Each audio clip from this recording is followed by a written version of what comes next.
যারা নতুন সম্পর্কে গেছো বা সম্পর্কে বেশ কিছু সময়টা এগিয়ে গেছো, তারা অনেকেই মানে যারা ভাবো যে সম্পর্কটাকে নিয়ে সিরিয়াস যাবে, সম্পর্কটাকে সিরিয়াসলি এগিয়ে নিয়ে যাবে, তারা অনেকেই বুঝতে পারো না যে সম্পর্কটাকে বিল্ড করতে গেলে শারীরিক সম্পর্কটা কি খুব ম্যাটার করে।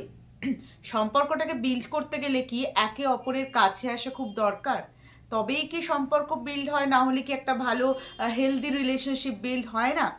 এই কনফিউশনগুলো বা এই কোয়ারিজগুলো যাদের থাকে, আজকের ভিডিওটা তাদের জন্য। এখানে অনেক নেগেটিভ কমেন্ট আসতে পারে বা এখানে অনেক পজিটিভ কমেন্ট আসতে পারে, সেটাতে আমি যাচ্ছি না। এগুলো হচ্ছে প্রত্যেকটা মানুষেরই আলাদা আলাদা থটস, কেউ কারোর থটস তো পাল্টাতে পারবে না। তো আমি একটা কথাই বলবো, যেটা ঠিক, যেটা পয়েন্ট অফ ভিউ থেকে যেটা ঠিক লাগে সেটাই আমি তোমাদের সাথে ডিসকাস করব। চ্যানেলে ভালো নতুন হলে প্লিজ চ্যানেলটা সাবস্ক্রাইব করে দাও, ভিডিও ভালো লাগলে বন্ধুদের মধ্যে অবশ্যই শেয়ার করো। আর যারা আমাকে ইউটিউবে দেখছো তারা প্লিজ আমার ফেসবুক বিপাশা রাহা মুখার্জি পেজ বং পেন্সিল এবং ইনস্টাগ্রাম আইডি বিপাশা 89 ফলো করে দিও। যারা ফোন কলে কথা বলতে চাও তারা ডিরেক্ট মেসেঞ্জারে আমাকে বলো, আমি সেইখানে তোমাদেরকে প্রসেস বলে দেব। তাহলে কথা হচ্ছে শারীরিক সম্পর্কটা ঠিক না ভুল। একটা সম্পর্ক যখন তৈরি হচ্ছে, আমরা সেই সম্পর্কটাকে, যারা সিরিয়াস তারা কিভাবে সম্পর্কটাকে লং লাস্টিং এগিয়ে নিয়ে যেতে হবে, অনেক দূর পর্যন্ত সম্পর্কটাকে এগিয়ে নিয়ে যেতে হবে। অনেক দূর পর্যন্ত একটা সম্পর্ককে এগিয়ে নিয়ে যেতে গেলে কি প্রথমে দরকার পড়ে? মেন্টাল বন্ডিং, মানসিক যে বন্ডিংটা, সেইটা কিন্তু আগে দরকার পড়ে। সেইটা তৈরি করতে কিন্তু একটা বেশ সময় লেগে যায় এবং সময় নেওয়াটা কিন্তু দরকার। Sex not a taboo, sex কিন্তু কোনো ট্যাবু নয়, বা কাছে আসা মানেই কিন্তু সেক্স নয়। কাছে আসার অনেক রকম ডেফিনেশন আছে। কাছে আসা মানে একটু জড়িয়ে ধরা বা একটু কিস করা বা হাতে হাত রাখা, এগুলোকেও কিন্তু আমরা কাছে আসা বলি। কাছে আসা মানে নট অনলি সেক্স, বা কাছে আসা মানে রুম ডেট একদমই নয়। আমি বলবো আজকে কাছে আসাটা কি খুব জরুরি কিনা, ওই সব দিকে আমি যাব না।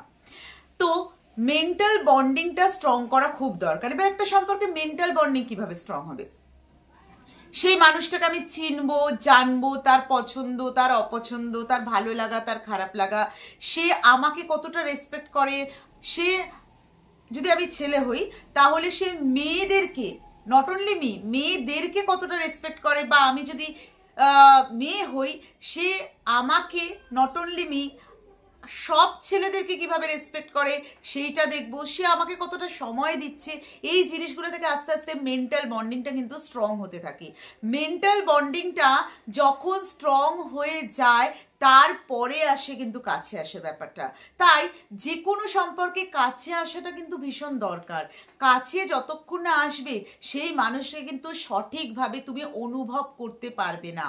মানে তার সাথে একটু দেখা করা, তার হাতে হাত রাখা, অনেক সময় কি হয় না, হাতে হাত রেখেও কিন্তু আমরা বুঝে যেতে পারি মানুষটার ফিলিংস আমার জন্য কতটা খাঁটি, এরকম কিন্তু হয়। যদি সে সঠিক হয় না, তার হাতে হাতটা রেখে তুমি একটা ভেতরে একটা পজিটিভিটি ফিল করবে, পজিটিভ ভাইবস পাবে যে সেই মানুষটা সঠিক কিনা। বা একটু জড়িয়ে ধরা, যখন দুটো মানুষের মানে টাচ হচ্ছে সেখানেও কিন্তু তুমি পজিটিভ ভাইব পাচ্ছ, নেগেটিভ ভাইবস পাচ্ছ, সেখানে কিন্তু অবশ্যই তুমি ফিল করতে পারবে। তাই একটা সম্পর্ক যখন বিল্ড করছো, যখন বুঝতে পারছো যে তোমাদের মেন্টাল বন্ডিংটা মোটামুটি স্ট্রং হয়ে গেছে, যে এবার আমরা একে অপরের সাথে সব কথা শেয়ার করছি, আমাদের সম্পর্কটা পুরোপুরি ট্রান্সপারেন্ট হয়ে গেছে, আমরা একে অপরের সাথে মানে সারাদিনে অনেক গল্প করছি, বা যেইটুকু সময় গল্প করছি একে অপরকে আমরা ইম্পর্টেন্স দিচ্ছি, আমরা মানে ভালোবাসছি, আমাকে শুধু না আমার পরিবারকেও সে রেসপেক্ট দিচ্ছে, আমার খেয়াল রাখছে, আমার পাশে থাকছে, এইভাবে যখন থাকতে শুরু করছে মানুষটা, তখন কিন্তু তুমি তার কাছে অবশ্যই যেতে পারো, যদি দেখো সেই মানুষটা তোমার জন্য পারফেক্ট বলে তোমার মনে হচ্ছে। কাছে যাওয়া মানে তার সাথে একেবারে রুম ডেটে যাবে না। যে মানুষ তোমার সাথে সম্পর্কের শুরুতেই তোমাকে প্রপোজাল দিচ্ছে, রুম ডেটে সম্পর্কের শুরুতেই একদিন দুদিন কথা হয়েছে কি 1 মাস 1.5 মাস কথা হয়েছে, সে তোমাকে বলছে, সেই সম্পর্কটা কিন্তু তুমি ধরে নাও লং লাস্টিং কখনোই হবে না। এরা কিন্তু পার্টিকুলার একটা নিডসের জন্য তোমার কাছে আসবে। তাই যে মানুষটার সাথে তুমি 1 থেকে 1.5 বছর রয়েছো, সে কিন্তু তোমাকে প্রস্তাব দিচ্ছে না যে রুম ডেটে, সে তোমাকে বলছে আমরা একটু দেখা করব, একটু গঙ্গার ধারে বসবো, একটু ক্যাফেতে যাব, একটু হাতটা ধরবো। এই ধরনের মানুষের জন্য কিন্তু তুমি মনে রাখবে যে এই ধরনের মানুষ কিন্তু ছেড়ে যাওয়ার জন্য আসে না। যে মানুষ সম্পর্কের 1 থেকে 2 মাস বা 1 থেকে 2 সপ্তাহের মধ্যে তোমাকে রুম ডেটের প্রপোজাল দেবে, সেই মানুষের থেকে কিন্তু একটু সচেতন থাকো। সম্পর্কে কাছে আসাটা কিন্তু ভীষণভাবে দরকার, তবে কাছে আসা মানে কিন্তু রুম ডেট নয়। সেটা তখনই করবে যখন তুমি শিওর হয়ে যাবে যে এই মানুষটার সাথে আমি ভবিষ্যৎ বুঝবো, এই মানুষটাকে আমাকে কোনোদিন ছেড়ে যাবে না, কোনো পরিস্থিতিতে এই মানুষটা আমাকে ছেড়ে যাবে না। যদি সম্পর্কটা নিয়ে সিরিয়াস হও, যদি তুমি টাইম পাস করো সেটা তোমার পার্সোনাল ব্যাপার। যদি তুমি সম্পর্কটা নিয়ে সিরিয়াস হও তাহলে এইটা দেখবে যে সেই মানুষটা তোমাকে কোনোদিন ছেড়ে যাবে না, সেই মানুষটা তোমাকে অনেকটাই ভালোবাসে, তোমাদের এতটা বন্ডিং স্ট্রং হয়ে গেছে, তুমি তার কাছে যেভাবে যাও, যখন যাও, তুমি তার কাছে সিকিওর, সেফ। এইটা যখন মাথার মধ্যে এসে যাবে তখন তুমি তার সাথে রুম ডেট করো।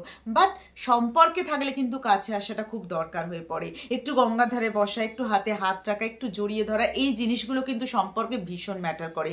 যদি কোনো মানুষ তোমাকে বলে যে আমরা পরে দেখা করব, পরে দেখা করবো, দ্যাট মিনস এটা না সে তোমাকে ছেড়ে দিচ্ছে। এটাও হতে পারে সে হয়তো ভাবছে যে যদি এইরকম হলে আমাদের সম্পর্কটা ভেঙে যায়, কিন্তু না, এইটুকু দেখা করাতে কিন্তু সম্পর্কের বন্ডিং হয় মজবুত, এবং একে অপরের কাছে কিন্তু এইভাবে আসলে কিন্তু সম্পর্কের মধ্যে ব্রেকআপ হওয়ার চান্স কিন্তু কম থাকে। আর মানুষটাকে সবচেয়ে ভালো করে চেনা যায়, যেটা ভীষণভাবে দরকার।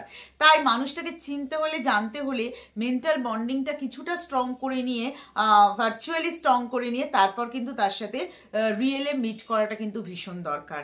তাই যারা এই ধরনের সম্পর্কে আছে, যারা কনফিউজ যে আমরা কি করব, দেখা করব না কি করব না, তুমি যদি সম্পর্কটা নিয়ে ফিউচার ভাবছো তাহলে অবশ্যই তার সাথে দেখা করো। দেখা করলে কিন্তু অনেক কিছু সমাধান হয়ে যায়, যেইগুলো কিন্তু আমরা ফোনে বা ভার্চুয়ালি যেগুলো আমরা সমাধান করতে পারি না। ভিডিও ভালো লাগলে অবশ্যই চ্যানেলটাকে সাপোর্ট করো, প্লিজ একটু পাশে থেকো, ভালো থেকো, সুস্থ থেকো, পজিটিভ থেকো।